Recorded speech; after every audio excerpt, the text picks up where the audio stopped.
lain. Di Provinsi Sumatera Selatan ini mulai dari pandangan praksi, saya selalu melontarkan pandangan praksi sampai ke pandangan laporan komisi pada saat rapat di paripurna. Saya menyatakan bagaimana Sumatera Selatan ini ingin menjadi lumbung pangan. Yes. Kalau tenaga penyuluhnya kurang. Maka oleh karena itu, alhamdulillah, program-program yang kami lontarkan baik melalui pandangan praksi PAN maupun laporan Komisi 2 pada saat pembahasan anggaran disambut baik oleh Kepala Daerah Provinsi Sumatera Selatan, itu Bapak Gubernur Sumatera Selatan. Yang mana notabene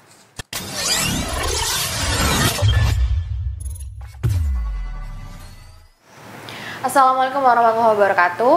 Hai Blockers, kembali bertemu saya kembali dalam program Bincang Para Tokoh. Dan sebenarnya ini sudah dilihat sendiri, pasti tidak asing untuk Blockers karena kemarin sudah ada bincang-bincang dengan Bapak Abu Sari.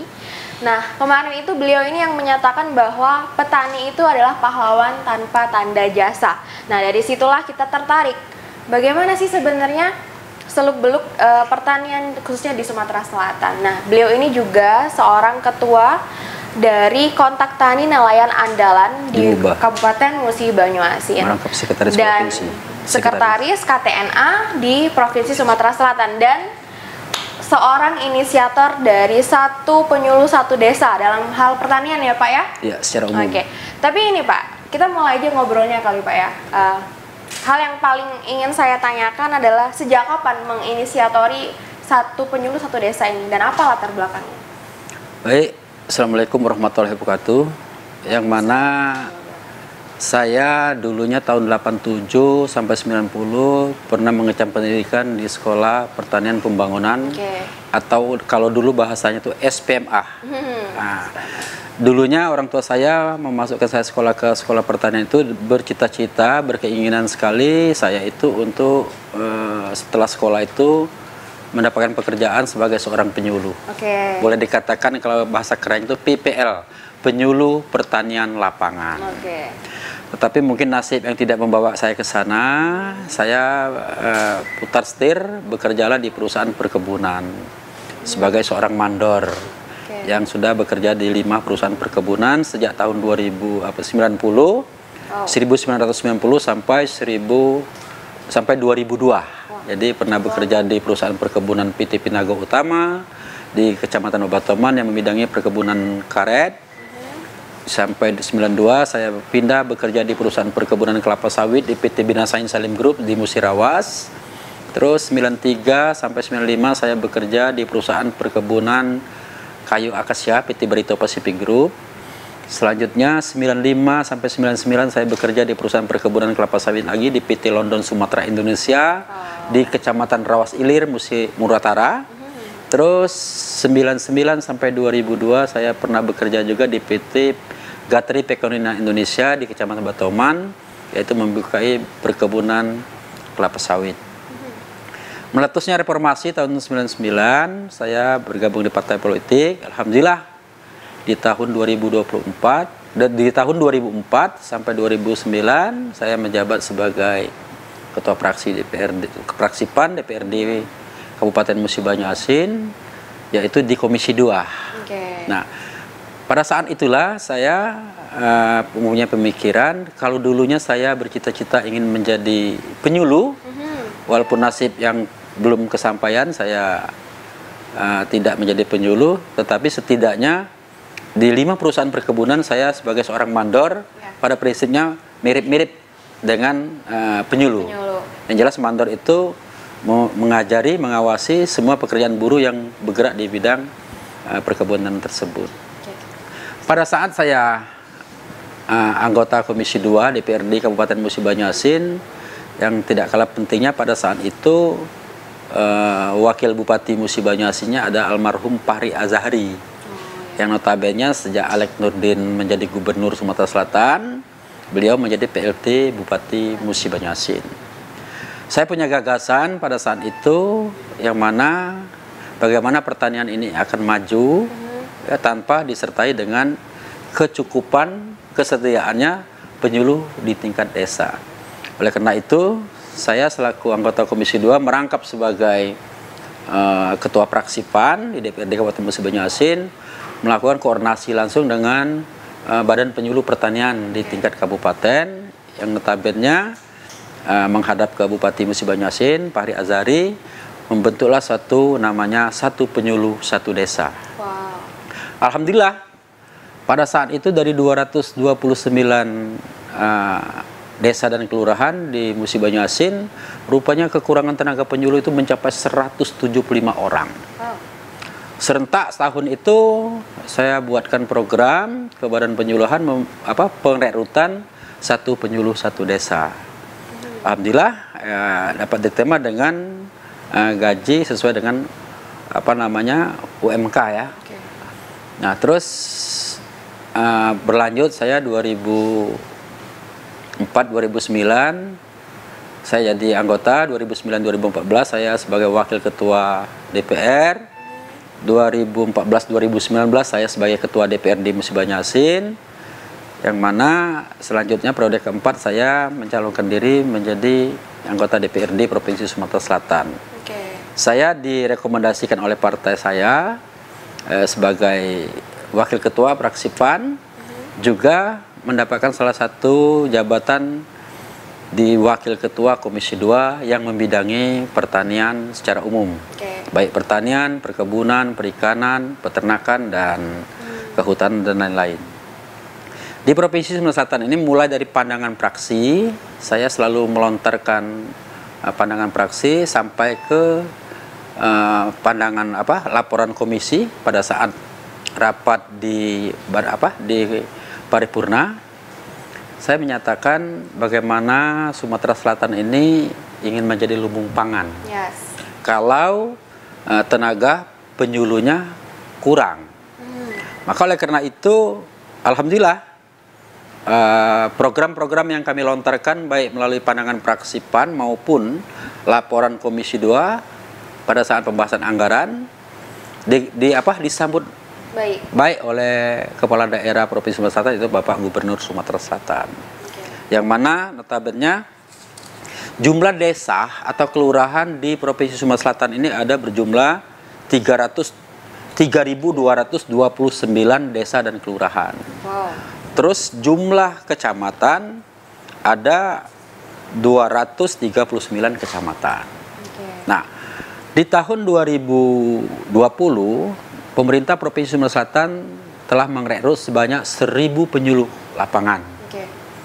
Terus tahun 2021 kemarin ada 400 tenaga penyuluh. Sesungguhnya ada juga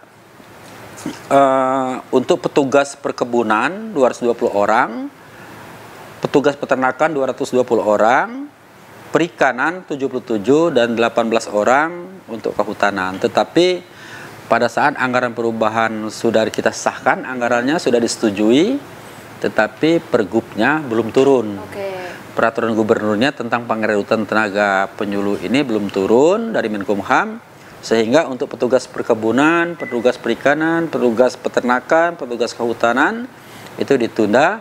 Insya Allah dalam minggu-minggu depan itu sudah melakukan pengrekrutan. Okay. Jadi kesimpulannya, sejak saya duduk di DPRD Provinsi Sumatera Selatan, pemerintah Provinsi Sumatera Selatan sudah merekrut 1.400 pendamping penyuluh dan akan merekrut segera 535 petugas di tingkat kecamatan, yaitu perkebunan, peternakan, perikanan, dan kehutanan.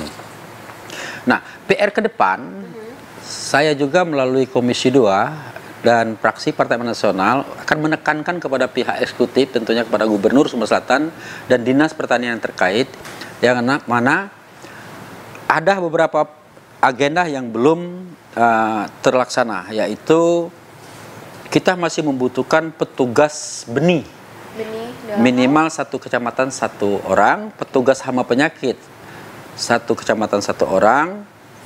Sudah itu berapa lagi kekurangan tenaga penyuluh? Saya inginnya dari total 3.229 desa dan kelurahan se-Sumatera Selatan, semuanya tercukupi untuk tenaga pendamping penyuluh. Dan dari 239 kecamatan, semua kecamatan itu ada petugas benih, ada petugas hama penyakit, ada petugas perkebunan, ada petugas peternakan, ada petugas perikanan. Yang mana notabene kalau petugas perkebunan itu dia membidangi permasalahan UPPB. Misalnya masalah pelelangan karet, masalah pinjaman dana kur untuk di dunia perkebunan. Itu yang membuat saya tertarik.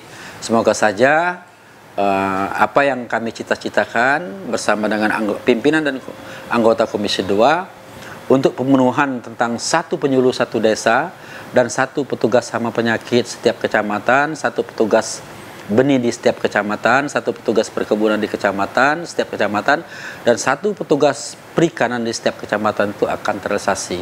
Kalau semuanya ini sudah terrealisasi, berarti total kebutuhan tenaga penyuluh baik di tingkat desa maupun kecamatan berjumlah 4.424 orang.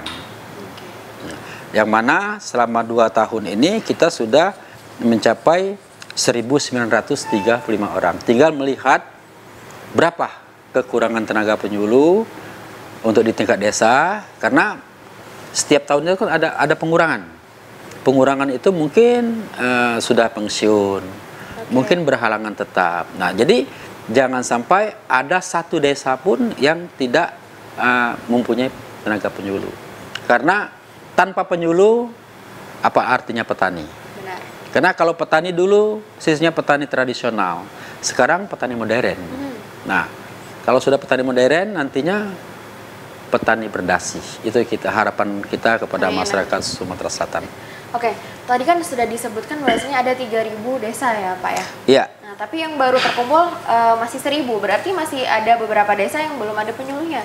Ya, sekarang begini, memang jumlah desa atau kelurahan di Provinsi Sumatera Selatan ini berjumlah 3.229. Oke. Tentunya sebelum pengerutan ini masih ada penyuluh-penyuluh yang lama. Oh, penyuluh-penyuluh yang lama masih? Masih ada, mungkin sudah menjelang masa pensiun.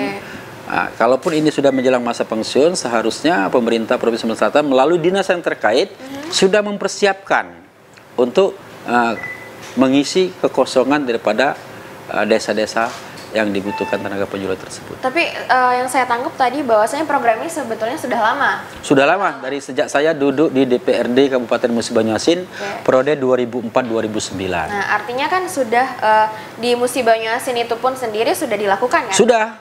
Kalau boleh tahu apa aja yang sudah dilakukan program-programnya gitu Pak? Ya, dari beberapa poin tadi, mulai satu penyuluh satu desa, petugas hama penyakit, petugas benih, perkebunan perikanan untuk dimubah, sudah. Nah, cuman berjalannya waktu, kemungkinan sudah ada yang berhalangan tetap, sudah ada yang pensiun. Jadi makanya setiap tahun dinas yang terkait harus menganggarkan untuk penambahan tenaga penyuluh tersebut. Nah, untuk persyaratannya sendiri untuk sebagai penyuluh itu apa? Ataukah harus sarjana kah atau harus dalam rentang usia misal? Ya, jadi begini, kalau untuk pendamping penyuluh, namanya penyuluh kontrak atau honor, dia punya latar belakang pendidikan minimal SMK pertanian. Oke, SMK. Nah, bisa juga sampai ke S1 pertanian.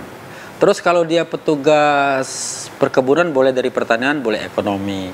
Kalau dia peternakan, ya otomatis dia minimal SMK peternakan ataupun sarjana peternakan. Perikanan demikian.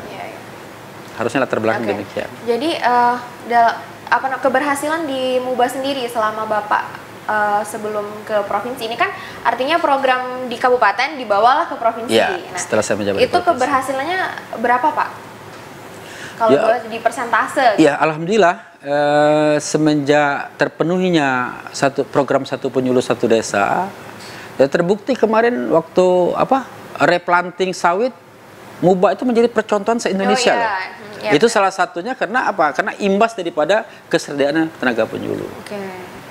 Nah, untuk dalam itu tuh ada tantangannya nggak sih untuk memperjuangkan program ini? Betul, banyak sekali.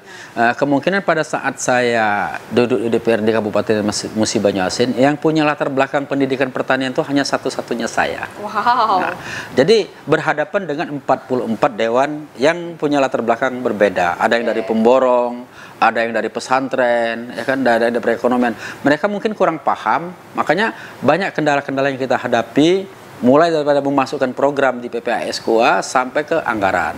Tetapi saya selaku sebagai pelopornya yang boleh dikatakan yang punya inisiatif tentang untuk penambahan kesediaan daripada para penyuluh, saya memaparkan hal-hal itu, azas manfaatnya apa. Ya kemungkinan saya sedikit lebih paham dari mereka karena saya punya latar belakangnya dari dunia pendidikannya, yaitu dinas pertanian dari SPMA yang mana sekolahnya ada di Sumbawa itu. Oke, jadi ini sebenarnya keinginan pribadi dulu setelah lulus sekolah pengennya jadi penyuluh, maka jadi inisiator ya Pak ya? Iya. Jadi cita-cita saya dulu mau jadi penyuluh, tapi tidak kesampaian. Saya bekerja di perusahaan perkebunan, mungkin karena faktor ekonomi. Setelah saya mendapatkan amanah dari masyarakat sebagai wakil rakyat, saya perjuangkan permasalahan itu. Karena ada peribahasa mengatakan itu, kacang itu jangan lupa dengan kulitnya. Jadi kita tahu asal kita, maka setelah kita diberi suatu kesempatan, ya kita harus perjuangkan. Oke. Tapi menariknya adalah harapannya supaya Sumsel ini memiliki lumbung pangan sendiri. Ya, jadi kita sekarang Sumsel itu adalah predikat keempat lumbung pangan se-Indonesia. Oh, wow. Nah, saya berkeinginan, bercita-cita kalau misalnya seluruh yang kami buatkan program dari Komisi 2, baik satu penyuluh satu desa, di setiap kecamatan ada petugas hama penyakit, petugas benih, petugas peternakan, petugas perikanan, insya Allah tidak menutup kemungkinan di masa-masa yang akan datang Sumsel ini menjadi lumbung pangan pertama se-Indonesia. Ya, keberhasilan ini berarti keberhasilannya baik pemerintah maupun seluruh masyarakat Sumatera Selatan. Karena kita punya potensi, kita punya laut, kita punya rawa, kita punya hutan. Pokoknya untuk meningkatkan usaha pertanian itu banyak sekali peluang-peluang yang perlu kita garap ke depannya. Tapi dalam sisi misal lumbung padi ini Pak, lumbung pangan. Padinya sendiri, ataukah sudah warga Sumatera Selatan ini menikmati padi berasal dari Sumatera Selatan sendiri? Justru kita padi atau gabah yang dihasilkan dari Sumatera Selatan, baik di daerah Uku Raya, Banyuasin, Musi Banyuasin, Lubuk Linggau dan sekitarnya, bahkan beras itu bukan hanya untuk konsumsi Sumatera Selatan loh. Wow, Gabah kita tuh dibeli dari Lampung loh. Gabah kita tuh diambil dari para tengkulak-tengkulak dari Lampung, dari Jambi. Bahkan beras yang diproduksi oleh perusahaan yang ada di Palembang ini dikirim sampai kemana-mana, ke Batam, ke Lampung, kemana-mana. Nah, kaitannya dengan KTNA tadi Pak. Ya. Nah itu kan berjalan beriringan. Tadi kan kontak tani nelayan andalan. Nah programnya tuh sama. Dalam program itu nanti diterapkan di satu penyuluh atau desa tadi? Ya, jadi begini, KTNA itu artinya kontak tani nelayan andalan. Jadi kalau di tingkat desa, sekumpulan para petani menjadi kelompok tani. 6-9 kelompok tani dalam desa itu namanya gabungan kelompok tani, Gapoktan. Nah, di tingkat kecamatan, organisasi namanya KTNA, kontak tani nelayan andalan di tingkat kecamatan, baik kabupaten, provinsi, dan pusat. Nah, alhamdulillah program daripada KTNA, baik kabupaten, provinsi, pusat, bahwasanya menyampaikan kepada pemerintah, baik kabupaten maupun pusat, ya, tentang ketersediaannya para penyuluh untuk mendidik, melatih para petani yang ada di tingkat desa. Nah, seiringannya waktu, saya sejak 2008 menjadi ketua KTNA Musi Banyuasin.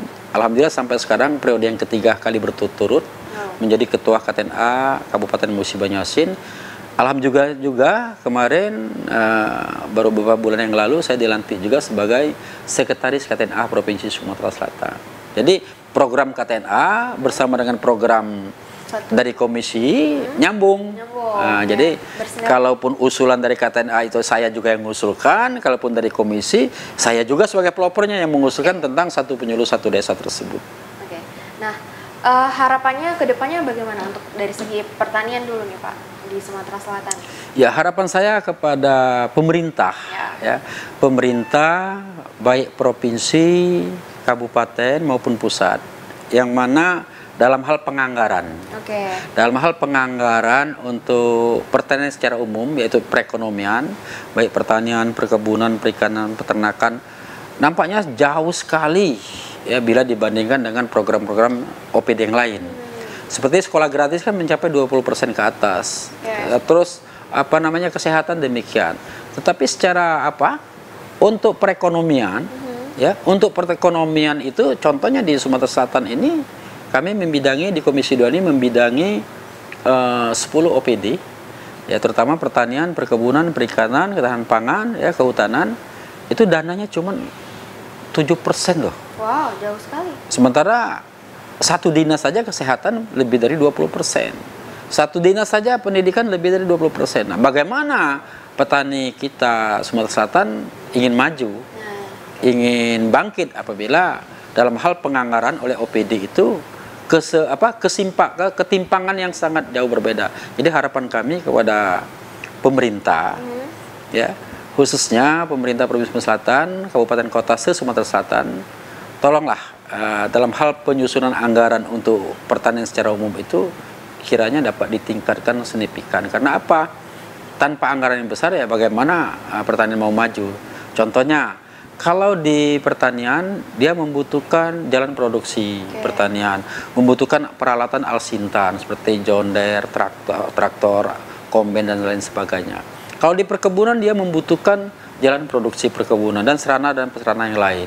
Termasuk perikanan dia membutuhkan tempat, mungkin pabrik-pabrik pakan ikan, tempat-tempat BBI, balai benih ikan, pembangunan kolam darat misalnya. Terus istilahnya pemeliharaan kolam terapung.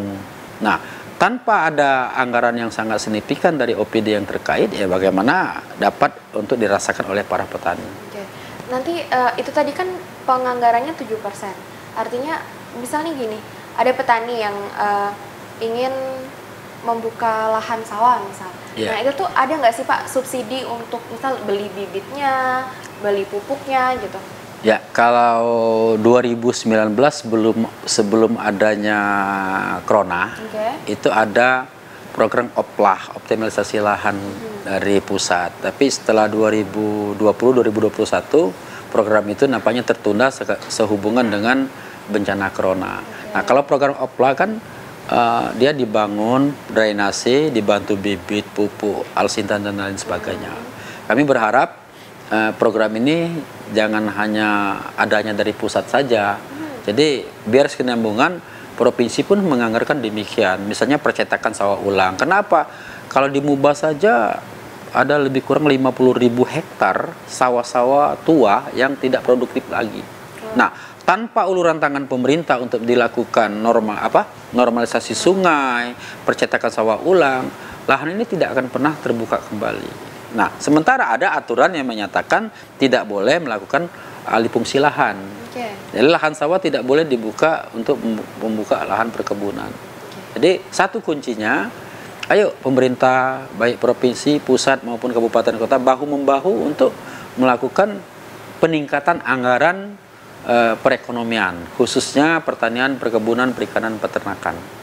Apabila program ini bagus kan nanti juga bakal membantu perekonomian Sumatera Selatan dan Indonesia ya Pak? Tentu. Kalau anggarannya kurang bagaimana? Contoh, ya seperti tahun lalu, misalnya Dinas Perkebunan Provinsi hanya membantu bibit 5.000 per kabupaten. Apalah artinya bibit 5.000 kelapa sawit? 5.000 kelapa sawit itu paling cuman 40 hektar. Nah, sementara kelompok tani ada di kelompok tani di Sumatera Selatan ini lebih dari 70.000 kelompok tani. Tapi gini Pak, menariknya adalah kan disebutkan tadi anggaran untuk pertanian itu sangat sedikit. Tapi pemerintah Indonesia bahkan masih mengekspor misal beras nih dari luar negeri. Nah, itu gimana? Pada dasarnya sebenarnya pertanian di Indonesia tuh malah butuh untuk disuntik dananya, ini kenapa malah ekspor dari luar negeri? Impor. Ya, itulah dikarenakan kemungkinan belum terpikirkan. Selama ini pemerintah itu hanya mengejar masalah infrastruktur. Terkadang infrastruktur jalan itu menjadi suatu target utama. Nah, tanpa anggaran yang besar dikucurkan dari OPD, tidak mungkin kita bisa memenuhi apa yang menjadi keinginan. Wilayah Sumatera, wilayah Indonesia ini kan luas, subur, tetapi sehubungan anggarannya kurang besar, makanya kita Indonesia masih impor. Seharusnya kita lebih dari ekspor loh. Benar. Nah, jadi kalau sudah dananya maksimal, kita bisa ekspor. Tapi kalau anggaran yang diplotkan oleh OPD minim, ya bagaimana? Terpaksa kita harus impor. Nah, dari persoalan itu sebenarnya dari Pak Abu sendiri, apa yang pertama kali harus diperbaiki dari hal yang case itu sendiri? Ya, jadi OPD yang bersangkutan menyusun program, ya, dan untuk dikoordinasikan kepada pihak pemerintah. Nah, jadi kepala dinas yang terkait membuat suatu program dengan rincian anggaran, disampaikanlah kepada TAPD, yaitu sekretaris daerah masing-masing sebagai ketua TAPD, dan harus mendapat persetujuan dari kepala daerah. Kalau dia di kabupaten kota, ya dengan bupati wali kota. Kalau dia di tingkat provinsi, ya dengan gubernur. Jadi ada kesenambungan. Jadi OPD itu harus bisa memberi pemahaman kepada kepala daerah azas manfaatnya ataukah mudaratnya. Daripada kita membuat suatu program-program yang tidak bersentuhan dengan masyarakat, kenapa tidak? Karena siapa lagi kalau bukan kita, kapan lagi kalau bukan kita, kira-kira gitu. Pada dasarnya juga Indonesia sebenarnya lahan pertanian itu sangat subur, sangat luas. Sangat luas, tetapi masih kurang meminitnya. Benar. Pemanfaatan oleh pihak pemerintah itu belum maksimal. Ya, sangat sedih sekali ketika kita tahu, kita sadar bahwasanya pertanian di Indonesia sangat bagus, tapi malah lebih memilih impor. Iya, karena kan belum ditunjangi dengan dana yang maksimal. Jadi gini Pak, kalau misalnya ditelusuri pun sebenarnya program ini sangat luar biasa, karena salah satunya ialah mengurangi pengangguran, khususnya di Sumatera Selatan. Nah, itu dari Dinas Ketenagakerjaan juga sudah MOU atau gimana? Ya, sejauh ini kita tidak terpantau permasalahan ke Dinas Tenaga Kerja ya. Tapi yang jelas tahun 2020 pemerintah Provinsi Sumatera Selatan sudah menciptakan lapangan kerja sebanyak 1.000 orang tenaga penyuluh. 2021 ada penambahan 400 tenaga penyuluh. Insya Allah 2022 ini dengan ada 4 item, yaitu petugas perkebunan, peternakan, perikanan, dan kehutanan sebanyak 535 orang. Berarti pemerintah Provinsi Sumatera Selatan yang di bawah naungan Bapak Gubernur Sumatera Selatan, Bapak Herman Deru, bisa menciptakan lapangan kerja sebanyak 1.935 orang. Dan saya selaku pimpinan Komisi 2 DPRD Provinsi Sumatera Selatan masih sangat berharap kepada Bapak Gubernur bagaimana caranya ke depan untuk pemenuhan ya jumlah tenaga-tenaga yang saya sampaikan tadi dari jumlah 3.229 desa dan kelurahan itu semuanya terpenuhi satu penyuluh satu desa. Dari 239 kecamatan se-Sumatera Selatan, setiap kecamatan itu ada petugas benih, ada petugas hama penyakit, ada petugas peternakan, ada petugas perikanan. Dan jumlahnya menambah lagi jadi 1.195 orang. Jadi total tenaga penyuluh, baik di tingkat desa, kecamatan, baik pertanian, perkebunan, perikanan, peternakan, berjumlah 4.424 orang. Itu harapan kami. Harapannya. Nah, balik lagi misal nih, ini kan programnya sangat luar biasa. Kalau misalkan kedepannya dilakukan secara maksimal, artinya mungkin bisa Sumsel ini memiliki lumbung pangan. Ya, menjadi lumbung pangan yang pertama se-Indonesia. Ya. Apabila ini kan memang sebagai inisiator pertama kali, terus ada seseorang yang mengklaim bahwa ini program beliau, itu gimana tanggapannya? Bagi saya tidak masalah. Sebagai umat Muslim, menurut ajaran Nabi Muhammad SAW, kalau bisa kita itu memberi sedekah, tangan kanan kita memberi, tangan kiri kita jangan sampai tahu. Ya silakan saja kalau ada yang mau mengklaim dia sebagai pengusul tentang penyuluh, ya silakan saja. Yang jelas, ya kalau manusia bisa dikelabui, tapi yang Maha Kuasa itu tidak bisa. Dan Allah juga tidak tidur. Dan para petani juga tahu siapa sebenarnya inisiator pertama kali. Alhamdulillah, yang jelasnya dari instansi yang terkait lah. Kalau di MUBA mulai Dinas Pertanian, Perkebunan, Perikanan, Peternakan, termasuk juga di provinsi ini. Ya karena siapa? yang berbicara lantang di saat penyampaian pandangan fraksi PAN di podium itu yang disaksikan oleh gubernur maupun wakil gubernur dan dari Terpika maupun Dewan, yang berbicara lantang itu saya. Termasuk dari fraksi PAN juga sendiri pada saat membuat konsep tentang pandangan fraksi, itu kan pemikiran dari saya. Sampai juga pada saat rapat di komisi tentang laporan komisi terhadap badan anggaran, itu konsepnya dari saya juga. Jadi bagi saya tidak masalah siapapun yang mau mengklaim, yang jelas saya sudah berbuat. Karena sebagai wakil rakyat punya kewajiban untuk untuk memperjuangkan kepentingan rakyat. Karena jabatan itu dituntut pertanggungjawabannya, baik di dunia maupun di akhirat. Di dunia kita diponis oleh masyarakat. Apa katanya kalau menjadi Dewan D5? Tahu artinya D5? Datang, duduk, dengar, duit, diam. Di akhirat nanti waktu kita mati ditanya oleh Munkar dan Nakir, apa yang sudah Bapak perbuat, Pak Abu perbuat waktu menjabat sebagai wakil rakyat. Kalau kita sudah berbuat, ya tentunya kita bisa menjawab. Dengan niat kita bismillah, ya kita sebagai wakil rakyat sepenuhnya hati, waktu, tenaga, pemikiran kita akan berbuat kepada masyarakat di daerah dapil pemilihan kita. Oke, ini pertanyaannya selanjutnya adalah, ini kan tengah fokus kepada penyuluh ini, Pak. Ya. Nah, selain itu ada nggak program-program lain selain penyuluh ini? Ya, banyak sekali program-program ke depannya yang akan kita perjuangkan. Cuman mengingat kemungkinan masalah keuangan daerah kita Provinsi Sumatera Selatan ini, dampak daripada COVID-19 ini ya sangat-sangat menyakitkan. Bayangkan saja kalau Dewan sebelum perjalanan dinas Dewan itu dalam seharinya 4,5 juta, sejak COVID ini tinggal 380 loh. Tinggal 7%. Wow. Jadi bagaimana kita ingin berbuat banyak terhadap konstituen kita, misalnya undangan pada saat hari Minggu, Sabtu, SPBD-nya aja cuma 380.000. Dulu 4,5 juta loh. Jadi 4,5 juta kalau 10%-nya kan 450. Sekarang tinggal 380, berarti 7%. Berarti 93% pendapatan Dewan itu untuk perjalanan dinasnya terkikis habis oleh penyakit corona. Nah, jadi harapan kami ke depan, ya kita nantilah berbicara masalah untuk kepentingan Dewan, tetapi setidaknya kepentingan untuk para petani di Sumatera Selatan. Oke. Sekarang harapannya untuk petani di Sumatera Selatan apa, Pak? Ya, kepada petani Sumatera Selatan kami berharap pada saat COVID-19 belum berakhir, ya kita harus legowo. Ya, jangan terlalu banyak berharap dari pemerintah tentang anggaran untuk pertanian. Setidaknya apa yang bisa kita perbuat, ya kita harus perbuat. Ya, tetapi boleh diingat kata peribahasa mengatakan itu, kesempatan itu tidak pernah akan datang dua kali. Bila ada kesempatan untuk kita berbuat, ya melakukan bercocok tanam, kenapa tidak? Ya kan? Karena barang siapa yang melewatkan suatu kesempatan, dia akan menyesal di kemudian hari. Jadi para petani mumpung masih muda, ayo para petani milenial, buatlah Anda, berbuatlah semaksimal mungkin. Bagaimana semoga tetesan keringat itu menjadi amal jariah kita di masa akan datang. Nah, tadi ngomong-ngomong, ini saya punya teman di desa, salah satu pemuda juga dan concern tentang pertanian.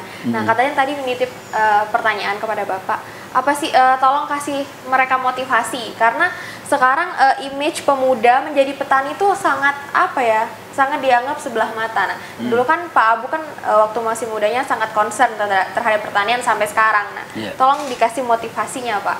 Ya, jadi begini, kepada khususnya para kaum muda, milenial, ya Anda semua jangan pernah terlalu berharap ingin selesai sekolah ingin menjadi pegawai negeri. Benar. Ya kan? Kenapa? Karena dari zaman dahulu katanya tongkat kayu dan batu menjadi tanaman. Berarti bumi Indonesia ini sangat subur. Ya kan? Nah, untuk menjadi hidup yang layak itu tidak mesti harus menjadi pegawai negeri. Tidak mesti. Banyak loh para petani itu kaya. Terbukti dari luar, perusahaan Lonsum, dari Malaysia perusahaan Gatri, orang dari luar negeri saja ingin berusaha tani di Indonesia. Kenapa kita sebagai putra-putri Indonesia sendiri tidak berkeinginan untuk melakukan usaha tani? Nah, makanya para petani milenial, para kaum muda, ya kalau dia belum mengerti cara bertani, makanya kita sediakan tenaga penyuluh. Karena penyuluh itu tadilah gurunya petani.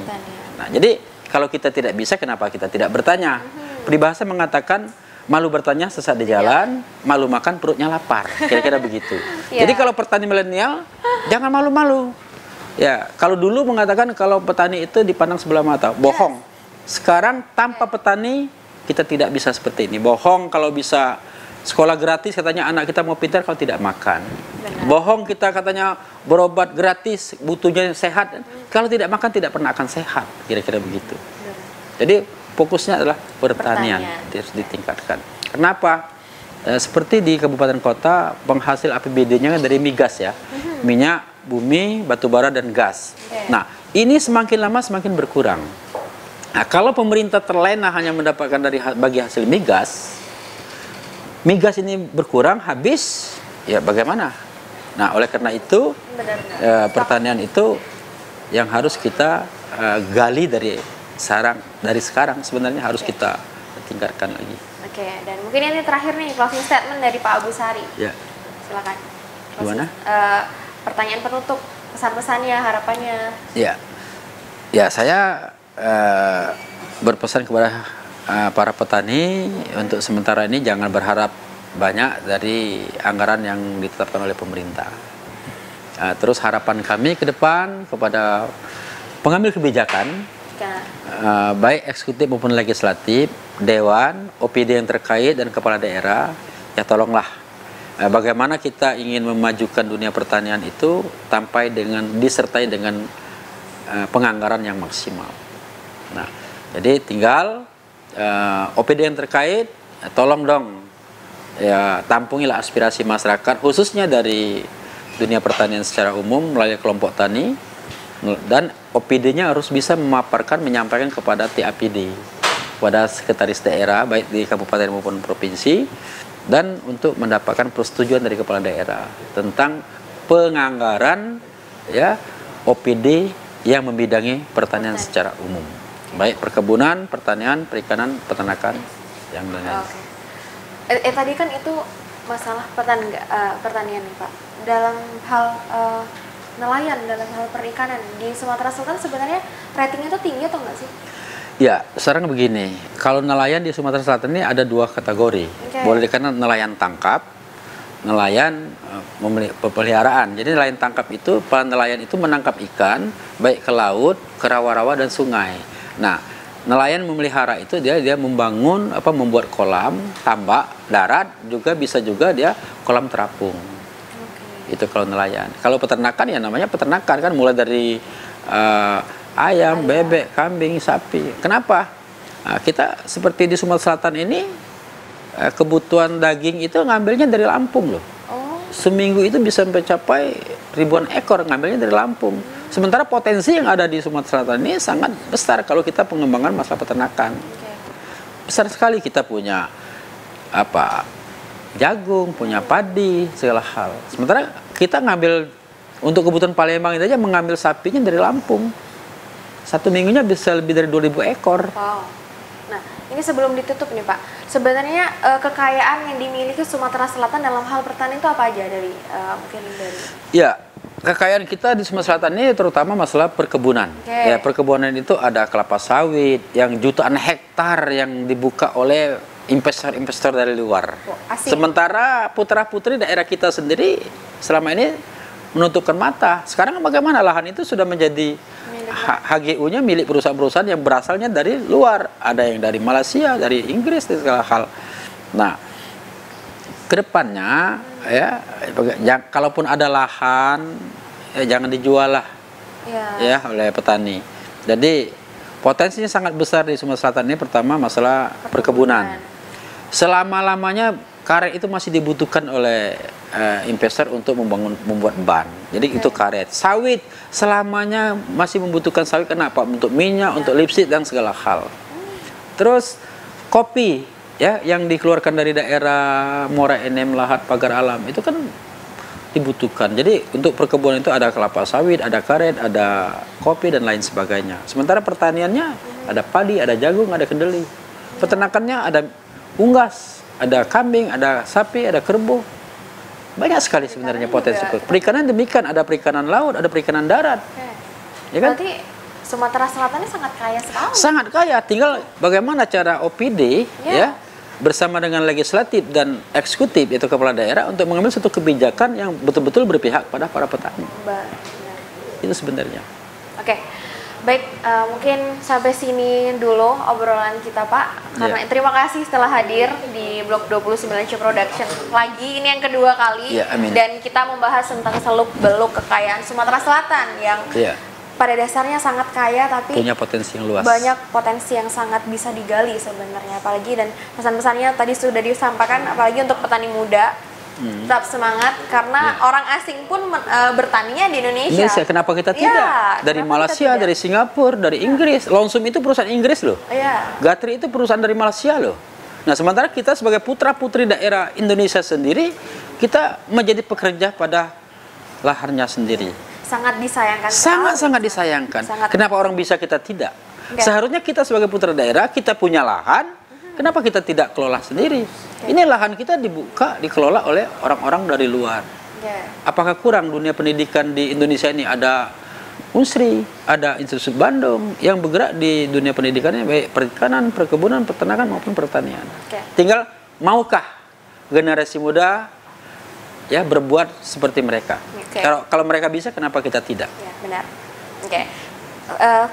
Closing statement dari Pak Abu. Kalau mereka bisa, kenapa kita tidak? Apalagi kita yang memiliki tanah, kita yang memiliki potensi itu. Kenapa harus orang lain yang mengelola? Baik, sekali lagi terima kasih Pak atas ilmunya yang telah dibagikan. Dan mungkin nanti kalau misalkan ada topik-topik yang mungkin krusial untuk kita bahas lagi. Insya Allah. Karena ini sangat menarik, karena apalagi dalam bidang pertanian tadi. Karena Bapak selaku inisiator satu penyuluh, satu desa. Dan mungkin nanti ini ada perekrutan kembali kan Pak?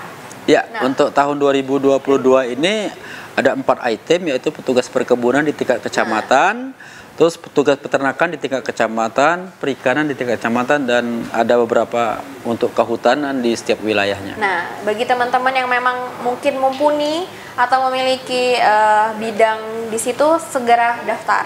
Itu khusus untuk warga Sumatera Selatan atau gimana? Dia khususnya warga Sumatera Selatan dan akan ditugaskan di tempat wilayah kabupatennya masing-masing.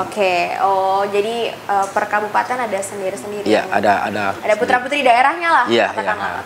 Baik, sekali lagi terima kasih, dan teman-teman terima kasih sudah nonton perbincangan kita kali ini. Ini banyak sekali yang bisa didapatkan, dipetik pelajarannya, mungkin juga untuk kedepannya sebagai motivasi lah untuk kita semua selaku pemuda. Jangan lupa untuk subscribe, like, and comment, dan selalu setia dengan Blok 29C Production. Berani bicara beda, dan saya akhiri. Wassalamualaikum warahmatullahi wabarakatuh.